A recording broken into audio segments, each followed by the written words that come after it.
Queridos hermanos, en la bendita fe de nuestro Señor Jesucristo, paz a vosotros. Tomen su lugar, mis hermanos.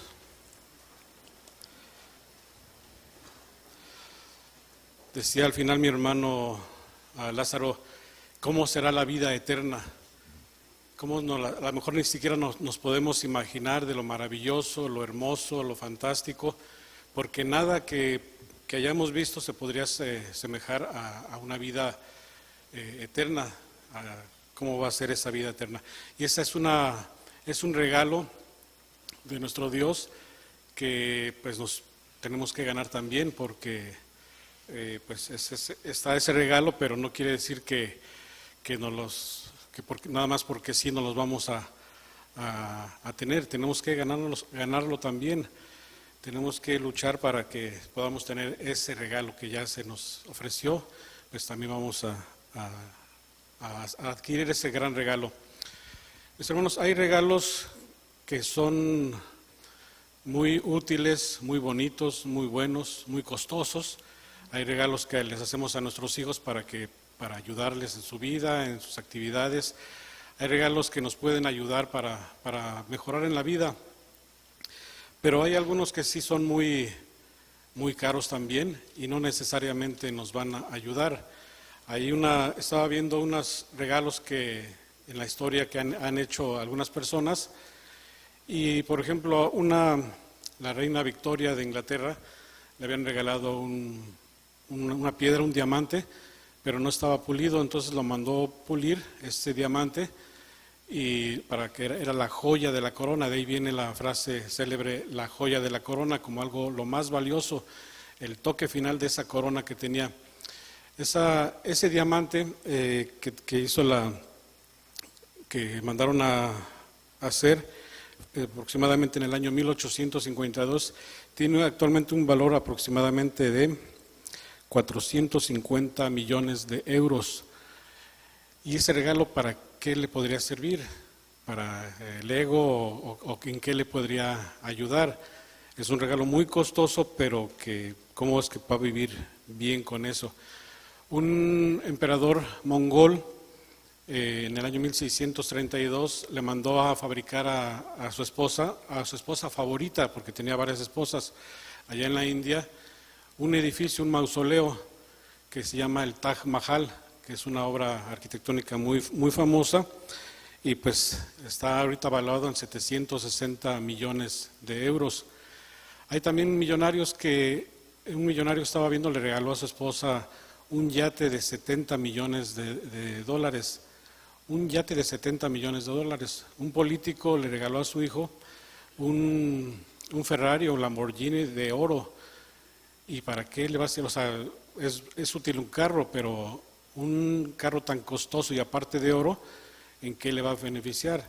¿Realmente esos regalos ayudan o les van a perjudicar? Pero hay unos regalos todavía mejores, unos regalos de mucho más valor que a lo mejor quisiéramos tener. Más bien quisiéramos tener esos regalos de mucho, gran valor. Dice Santiago, vamos a ver, ¿de dónde podemos obtener esos regalos maravillosos? Dice Santiago capítulo 1, versículo 17, dice: toda buena dádiva y todo don perfecto es de lo alto, que desciende del Padre de las luces, en el cual no hay mudanza ni sombra de variación. Entonces dice que toda buena dádiva, todo buen regalo, todo don perfecto, como los dones del Espíritu, que son valiosísimos.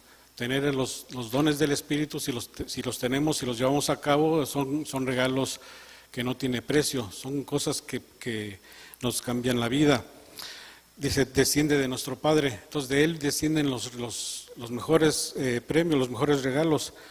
Dicen, de nuestro Padre de las luces, de los astros, de las estrellas, del sol, en el cual no cambia, no hay mudanza, dice que no cambia, ni sombra de variación. O sea, la sombra, con el sol la sombra se va moviendo, va cambiando la sombra, va cambiando de forma. Dice, Él no cambia ni se mueve, porque Él es el creador de la luz. Entonces, pero de Él vienen esos regalos maravillosos, esos regalos, esos dones, esos regalos tan caros que no tendrían valor.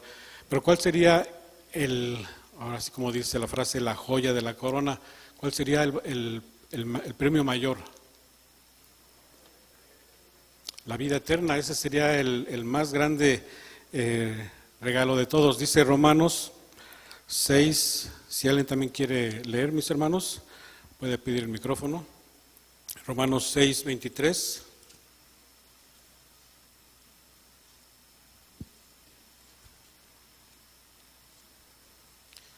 Dice así: porque la paga del pecado es muerte, mas la dádiva de Dios es vida eterna en Cristo Jesús, Señor nuestro.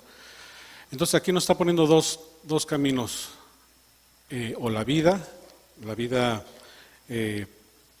eterna, que es por medio de nuestro Señor Jesucristo, o la muerte.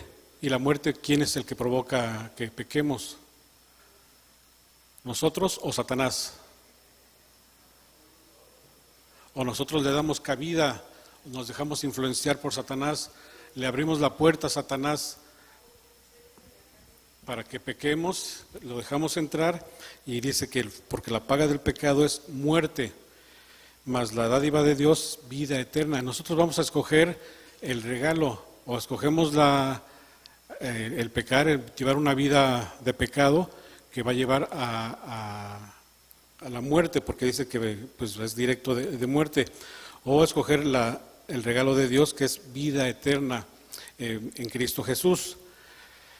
Tenía un pariente que siempre decía, mi Dios me perdona, y podía él tomar, podía hacer lo que sea, tener mujeres, lo que sea, pero él decía, mi Dios me perdona. Siempre decía mi Dios, nunca decía mi Señor Jesucristo, siempre decía mi Dios, pero en realidad yo me pregunto quién sería su Dios. A lo mejor su Dios era el dinero, y con el dinero todo era posible, pero decía siempre, mi Dios me perdona, mi Dios todo lo puedo. Pero a lo mejor sí, momentáneamente su Dios le ayudaba, lo perdonaba, pero después se cobra porque no da, esos dioses no dan nada gratis, no son regalos, son préstamos, después se van a cobrar con muchos intereses. Así es que pues nosotros somos los que realmente provocamos ese pecado, esa muerte, cuando le abrimos la puerta a Satanás. Es el que va a influir, nos va a dominar, porque si le abrimos la puerta tantito, va a entrar y nos va a dominar, porque es tantito que a veces probamos algo, ese poquito, si probamos poquito alcohol, poquita droga, poquito placer, poquito de dinero, ese poquito va a ir aumentando y al rato ya no se puede controlar, es como una avalancha. Pero entonces dice que nosotros queremos la vida eterna en Cristo Jesús, o Yahshua Mesías en hebreo, en griego Cristo Jesús. Nosotros buscamos esa vida eterna en Cristo Jesús. Nosotros no queremos la muerte, queremos la vida eterna. Entonces, tenemos dos vidas, ahorita una vida temporal, pero queremos la vida eterna. El título de este tema es morir para vivir y vivir para no morir. Suena como una paradoja, porque ¿cómo es posible que se pueda morir para vivir? O sea, es contradictorio, no podemos, o muero o vivo, no podemos morir para vivir o vivir para no morir. Esa paradoja, y la paradoja pues una acción o un pensamiento que puede que vaya en contra de la lógica, y es lo que parecería una paradoja, morir para vivir y vivir para no morir. Pero vamos a ver lo que dice Lucas capítulo 9 acerca de esta paradoja de morir para vivir. Lucas capítulo 9, verso 24.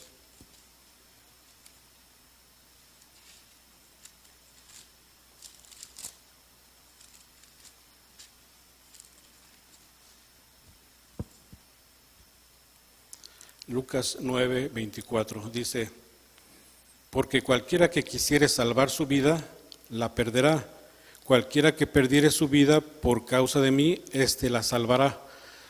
Aquí nos está diciendo otra vez esta aparente contradicción. Cualquiera que quiere salvar su vida, la va a perder. ¿Y quién de nosotros quiere perder su vida? Más bien todo el mundo quiere salvar la vida, nadie quiere morirse. Pero cuando nosotros conocemos la palabra de Dios, ya tenemos otro valor, como Pablo le da otro valor a la vida y a la muerte, porque ya no vamos a valorar tanto la vida o aferrarnos a esta vida, ni tampoco vamos a tener temor a la muerte, porque también la muerte va a ser una consecuencia y a lo mejor, como decía Pablo, va a ser ganancia, va a ser algo que ya estoy esperando, porque la muerte en realidad, cuando alguien muere, para esa persona que muere va a pasar como un segundo, porque al morir ya no sabe nada. Cuando venga la resurrección es como un abrir y cerrar de ojos. Para él no pasó en ningún momento, mientras que los que quedamos vivos estamos pasando todavía los días, los años, todo el tiempo, pero el que muere es un instante nada más el que va, eso es lo que va a sentir él, porque no va a sentir todo el tiempo que va a esperar, no lo va a sentir, va a ser como un instante. En la historia hay mucha gente que ha querido mantener la vida eterna o buscar el secreto o la fórmula para tener una vida más larga, porque no se quiere morir, se aferra a la vida, pero dice el que quiera, porque cualquiera que quiere salvar su vida la perderá. Hay muchos como científicos que se llaman los alquimistas, que buscaban esa piedra filosofal o esa fuente de vida eterna. Siempre la han estado buscando, esa vida eterna. Hay unas personas que también están haciendo algo que se llama la criogenización, que consiste en, y ya lo han hecho hasta algunos deportistas que ganan mucho dinero, que al momento de que mueren los congelan, los meten en unas cámaras y los mantienen 30 y tantos grados bajo cero, los mantienen congelados y pueden ahí durar muchos años, van a estar ahí, no sé, muchos años, con la esperanza de que en el futuro la ciencia avance y los pueda revivir, porque los van a tener congelados, entonces todos los organismos van a estar aparentemente intactos y supuestamente los van a poder revivir. Ahora no es un profeta, es un científico, un genio, un inventor que ha estado prediciendo todo lo que va a suceder, pero no en cuanto a Biblia, sino en la tecnología. Y él dice que para el año 2030, 2050, la inteligencia artificial va a avanzar tanto que va a poder insertar chips en las personas para que no mueran. Supuestamente van a poder tener esa prolongación de vida, porque van con la inteligencia artificial. Hay unos experimentos ahorita que están haciendo como una especie de chips que ponen en el cerebro para poder ayudarles. Pero todo esto dice la Biblia, pues es muy clara: el que quiera salvar su vida la perderá, porque quiere salvar esta vida momentánea, esta vida terrenal, pero no la vida eterna. Nosotros buscamos vivir bien ahorita para no morir y para tener esa vida eterna. Vamos a ver también en qué consiste esta vida, porque la vida también, mis hermanos, es tan corta, es tan efímera, como le dicen, tan corta porque es un instante. El tiempo pasa tan rápido, cuando menos nos damos cuenta ya crecieron nuestros hijos, ya somos grandes, y es el ciclo de vida: nacer, vivir, reproducirse y morir.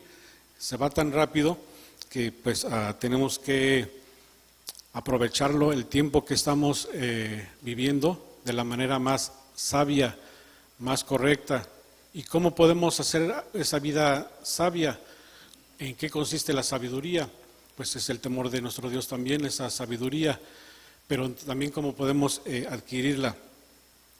¿Cómo podríamos también pues pedirle a Dios que nos dé esa sabiduría para poder controlar nuestra vida? Dice Salmos capítulo 90.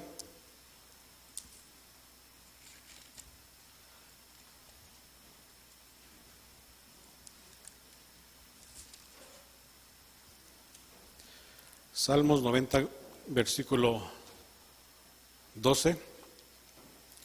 Dice así: enséñanos de tal modo a contar nuestros días, que traigamos al corazón sabiduría. Cuando leemos así nada más dice: enséñanos de tal modo a contar nuestros días. ¿Qué significa esto? En otras versiones dice: hazme entender que la vida es tan corta para vivirla con sabiduría. Dame ese entendimiento de que la vida es tan corta para que la pueda vivir con sabiduría. Dice: enséñanos de tal modo a contar nuestros días, porque como dicen, los días que tenemos están contados. Entonces dice: enséñame a contar esos días, porque son tan pocos días de vida que tenemos que saber cuántos días tenemos para poder aprovecharlo al máximo. Tenemos que tener esa sabiduría. Pero cuando uno es joven, cuando uno está empezando, pasa de la niñez, pasa de esa etapa de que va aprendiendo, ya pasa a esa juventud, pues esta juventud piensan que todo es fácil, piensan que todo lo pueden, porque tiene uno mucha energía, o tuvimos cuando éramos jóvenes, teníamos mucha energía, queríamos hacer 1000 cosas. Ya cuando empezamos a envejecer, pues ya no tenemos esa energía, pero pues empezamos a tener más conocimiento y también a darnos cuenta de lo que hicimos mal, para que también podamos aconsejar a los jóvenes, que ese es lo que tienen que los jóvenes escuchar, saber aprovechar saber escuchar esos consejos, los consejos de nuestro Dios, de nuestro Señor Jesucristo, de los adultos, de los padres, de los ministros, de los obreros. Dice Eclesiastés capítulo 11.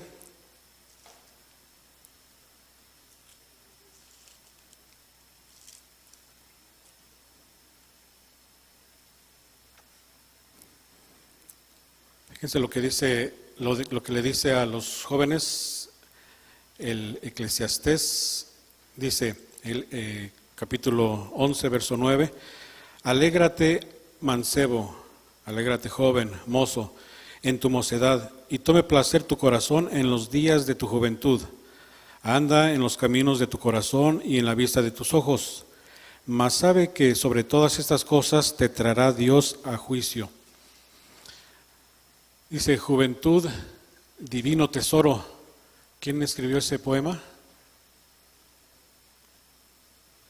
Juventud, divino tesoro. Que ya te vas y no volverás. Rubén Darío, es un poema muy, muy bonito, hablas de justamente esa juventud, que es como un divino tesoro que se va y dice no vuelve jamás. En otra versión de Eclesiastés dice: disfruten cada minuto de ella, pero sepan que tendrán que rendir cuentas a nuestro Dios de todo lo que hacen. Disfruten cada momento de su vida. Alégrense en su corazón, en su vista, disfruten de todo lo que hacen, atrévanse también a muchas cosas, pero cosas positivas, cosas sanas, porque sepan que tarde o temprano van a tener que rendir cuentas a nuestro Dios de todo lo que hagan. Por eso es que deben de escuchar esos consejos. Pero si están viviendo o han vivido una vida o hemos vivido una vida más no muy sabia, no muy correcta, es tiempo de tomar una decisión y hacer un cambio en nuestra vida, un cambio radical, como dicen, y no cambiecitos pequeños. A veces es necesario hacer un cambio total. Cuando estaba viendo unos videos de cómo ordenar un cuarto, cómo ordenar ciertas cosas, dice: hay que deshacer de unas cosas que uno se aferra a esas cosas que ni las ocupa, las tiene en su casa, en su cuarto, se tiene varias cosas ahí que ya no ocupa para nada, pero no se quiere deshacer de ellas y están haciendo bultos, se están haciendo viejas. Una vez entré a una casa que tenía en el basement, estaba lleno, no había casi por dónde caminar porque tenía tantas cosas, regalitos, figuras, que lo pusieron por todas partes y se llenó, pero ya no se podía vivir ahí, ya no se veía ni siquiera lo que había en otras partes porque no se podía caminar. Entonces dice que tenemos que pues actuar, hacer ese cambio correctamente. ¿Y el cambio en qué consistiría? El principal cambio cuando uno es joven. ¿Qué decisión tendría que tomar en su vida? ¿Cuál sería la mejor decisión de un joven? ¿Cuál, mis hermanos? Dice Hechos capítulo 2.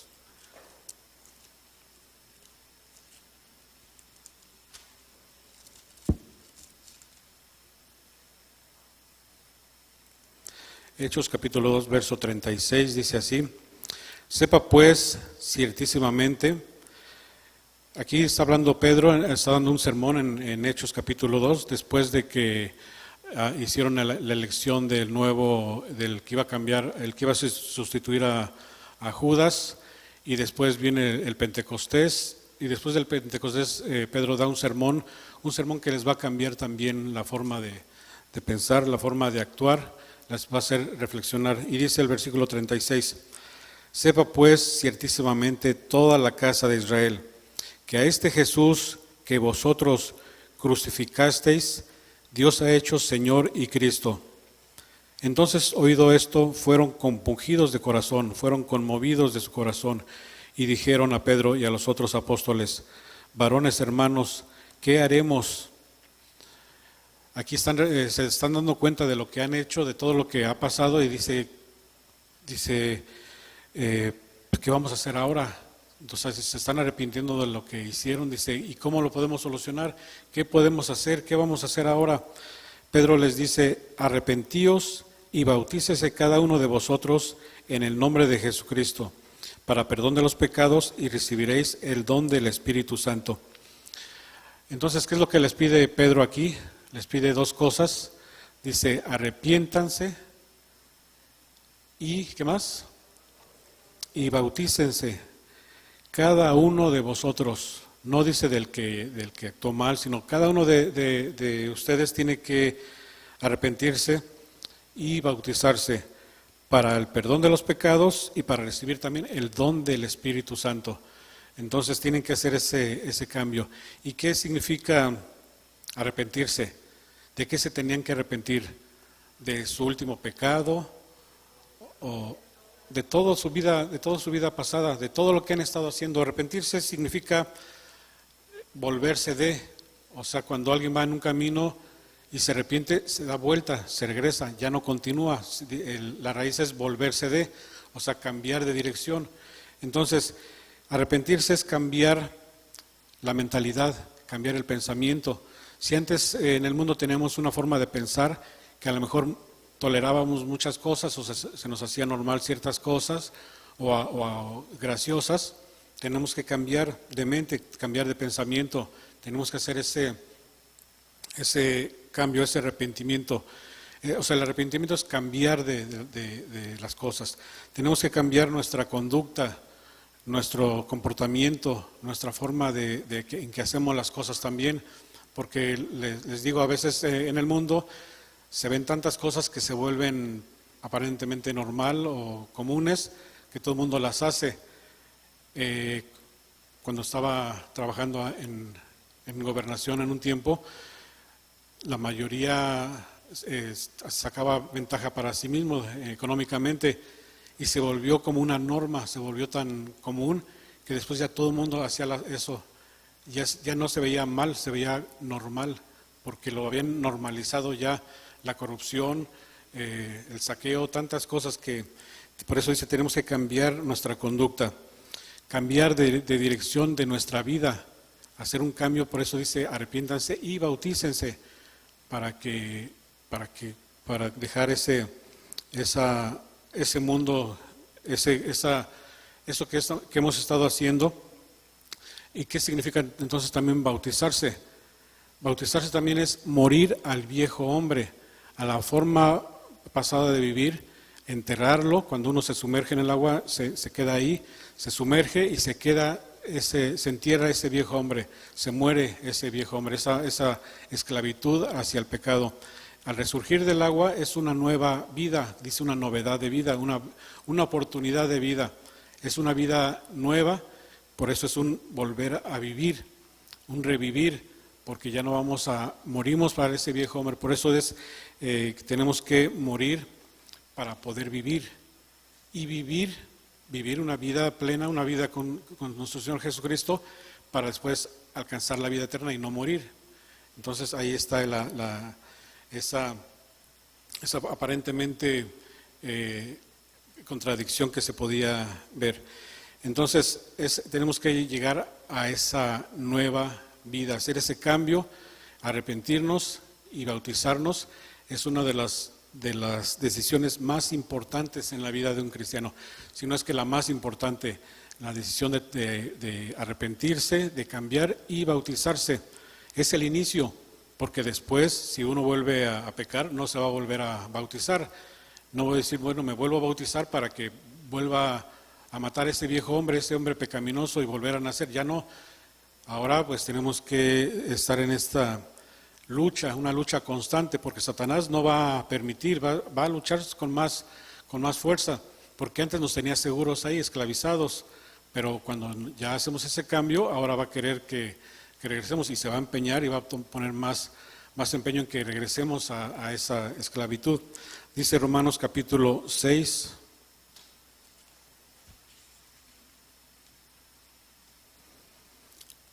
versículo 3. ¿O no sabéis que todos los que somos bautizados en Cristo Jesús somos bautizados en su muerte? Porque somos sepultados juntamente con Él a muerte por el bautismo, para que como Cristo resucitó de los muertos por la gloria del Padre, así también nosotros andemos en novedad de vida, en nueva vida. Porque si fuimos plantados juntamente con Él a la semejanza de su muerte, así también lo seremos a la de su resurrección, sabiendo esto que nuestro viejo hombre juntamente fue crucificado con Él, para que el cuerpo del pecado sea deshecho, a fin de que no sirvamos más al pecado. Es una aparente, o sea, no es una muerte literal, no quiere decir que nos vamos a morir y vamos a resucitar, pero es una especie de muerte, una forma de aparentemente muerte, que mucha gente hace algo parecido, pero con una alevosía y ventaja, como dicen. Hay gente que finge su muerte, se llama la muerte fingida. Finge que se murió, que lo mataron o que se ahogó. La mayoría casi se ahogan, aparentemente. Pero esta muerte fingida es para, según ellos, volver a tener una nueva vida. Pero esta nueva vida se ven obligados a hacerla no porque quieran dejar el mundo pecaminoso, más bien continuar con lo que estaban haciendo, porque se ha visto casos de gente que fingió su muerte para irse con otra mujer. Entonces supuestamente se murió y se fue con otra mujer. O hay gente también que se murió y logra cobrar un seguro, logra cobrar el seguro de vida para recuperar ese dinero y empieza a hacer una nueva vida. Empiezan a querer sacar ventaja con ese simulacro, con esa aparente muerte. Hay gente también que finge su muerte, como por ejemplo muchos nazis que fingieron su muerte y se fueron a Sudamérica, se fueron a vivir con nueva identidad. Muchos nazis se fueron a vivir a Sudamérica y ahí volvieron a rehacer su vida, hasta que, bueno, aparentemente una compañía que se llama el Mossad de Israel, ese grupo de espionaje, los fueron buscando para recuperarlos. Dice, no se van a esconder, y fueron a capturar a muchos. Entonces es temporal esas supuestas ganancias que tienen al fingir su muerte, porque ellos están aparentemente muriendo para después poder vivir, pero es una vida que igual o peor, que está en engaño. Y el pecado, o sea, están en pecado, y el pecado pues van a ganar la muerte. Por eso es que la ganancia que nosotros tenemos de morir en ese viejo hombre es otra ganancia que vamos a tener. Dice Filipenses capítulo 1,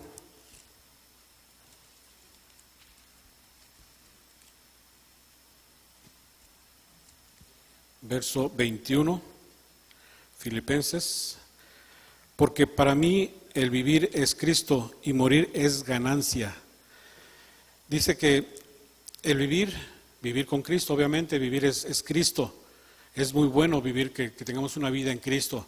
Pero también dice el morir es ganancia, o sea, gano más si muero porque ya viví, ya cumplí. Dice, y estoy preparado para la muerte. La muerte va a ser ganancia. No le tiene miedo a la muerte, como muchos de nosotros que a lo mejor todavía le tenemos miedo a la muerte. Ya no le deberíamos de tener ese pánico, ese terror a la muerte. Porque si vivimos en Cristo, dice, el morir es ganancia. Mas si el vivir en la carne, esto me será para fruto de la obra, no sé entonces qué escoger. Si tengo que vivir para poder ayudar, para el fruto de la obra, pues ya no sé qué escoger, porque de ambas cosas estoy puesto en estrecho, teniendo deseo de ser desatado y estar con Cristo, lo cual es mucho mejor. Pero quedar en la carne es más necesario por causa de vosotros.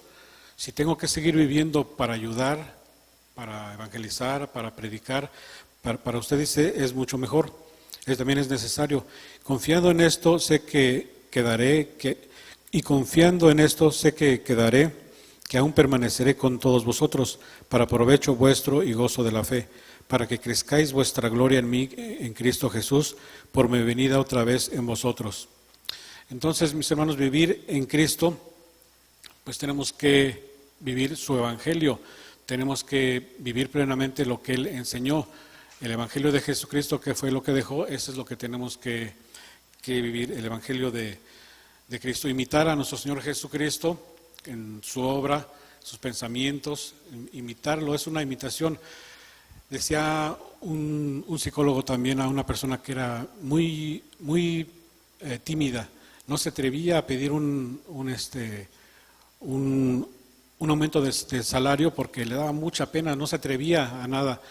Y le decía al psicólogo, se da mucho miedo, mucha vergüenza, mucho temor enfrentarme a las cosas.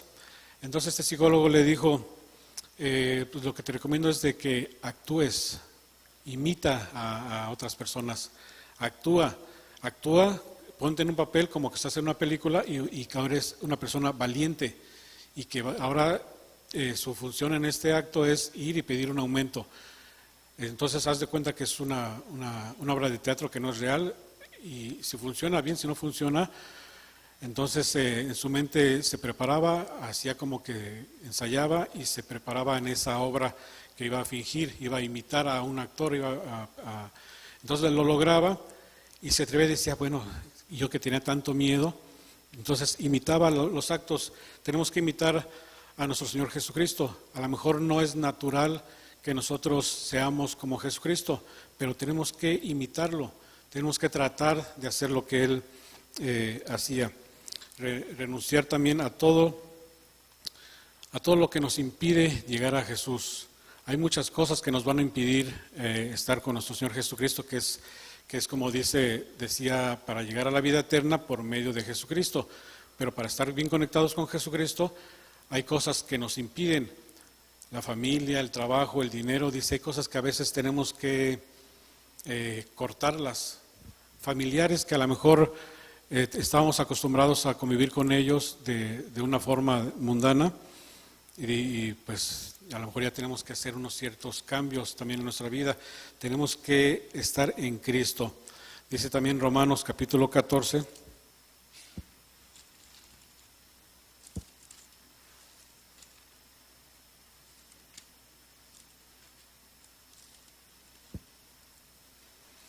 Romanos capítulo 14, verso 7. Porque ninguno de nosotros vive para sí y ninguno muere para sí. Porque si vivimos para el Señor, vivimos, y si morimos para el Señor, morimos. Así que, o que vivamos o que muramos del Señor somos, porque Cristo para esto murió y resucitó y volvió a vivir para ser Señor así de los muertos como de los que viven. Si vivimos, vivamos la vida de Jesucristo. Y si morimos, también morimos haciendo las cosas de nuestro Señor Jesucristo. Él es nuestro enfoque, nuestra meta, nuestro objetivo, nuestra guía, nuestra forma nuestro camino que vamos a seguir. Él dice, yo soy el camino, la verdad y la vida. Nadie va al Padre si no es por Él. Entonces, Él es el camino. Tenemos que seguir a Él.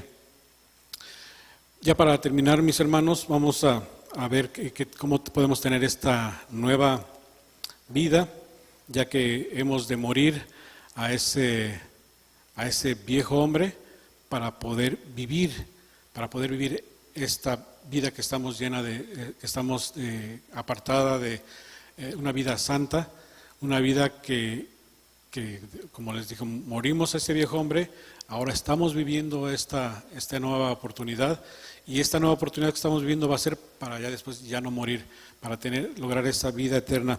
Para terminar, segunda de Timoteo.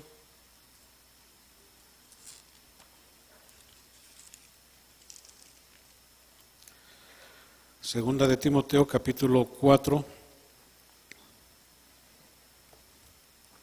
el verso 6 dice así: porque yo ya estoy para ser ofrecido, y el tiempo de mi partida está cercano.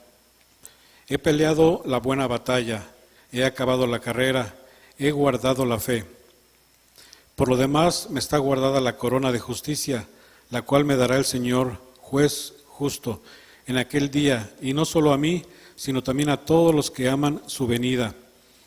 Y el 18 dice: y el Señor me librará de toda obra mala, y me preservará para su reino celestial, al cual sea gloria por los siglos de los siglos. Amén.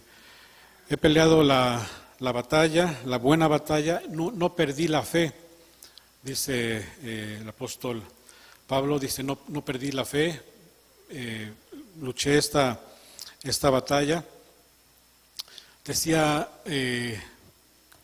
un refrán, un pensamiento: si luchamos podemos perder la batalla, pero si no luchamos estamos perdidos.